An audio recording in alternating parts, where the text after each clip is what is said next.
demand is a scam, and this TikTok creator just proved it. Whoa. Hi, I'm an economist. That would be a new discovery. I'm pretty open-minded. What rigorous, robust evidence do you have to support the claim? He went on to Red Note, and he asked some people there in China what their grocery prices were worth. Pounds of corn were about 94 cents, or say 45 cents a pound. Whereas in the United States, it's almost $4 a pound for the same exact item. Okay, so we have our first small issue. Those are not the same products. The Chinese product has the husk still on it, and he compared it to a dehusked packaging. Corn on the cob with a husk is 75 cents each, and we know that the 4 husks was the equivalent to 20 ounces, so this all works out to be $2.40 a pound, not $4. Next, the price differences don't really tell us much about affordability. People get different incomes in different countries. I do want to give credit to the OP. He does make an attempt to compare incomes. So he has $16,000 for the average income in China compared to $37,000 in the US. However, these are not comparable measurements. So I'm guessing he got the $16,000 figure for China from, say, tradingeconomics.com, where they say 121,000 yen per year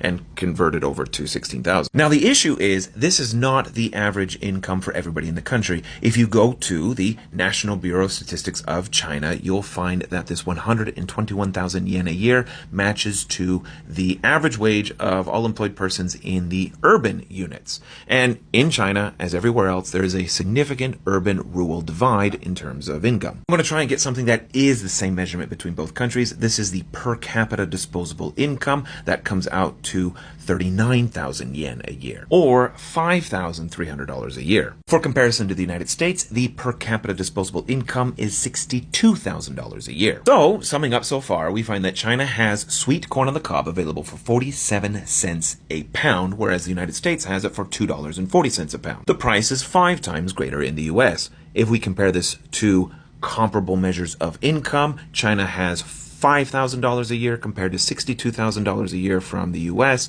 for a ratio of just over 11 times. In other words, sweet corn on the cob is about twice as affordable in the United States compared to China. But importantly, let's just not compare one single good. Let's compare the entire cost of living with incomes. For this, we'll need to use the purchasing power parity exchange. So instead of the foreign exchange rate, which fluctuates up and down according to speculation, this is our best measure of trying to get how much $1 can buy inside of a country. We'll compare this to the median incomes after tax. So this is not affected by inequality or super rich people in either country. It is the median person. And we find the most recent data that we can compare in 2017, the United States median worker has about a 4 times higher purchasing power compared to the median worker in China. That is quadruple the standard of living. I mean, look, we see this kind of reaction all the time. When someone from a relatively rich country either travels abroad or in this case goes on the internet, they see those super low prices and they think, oh my God, that would be so amazing. And yes,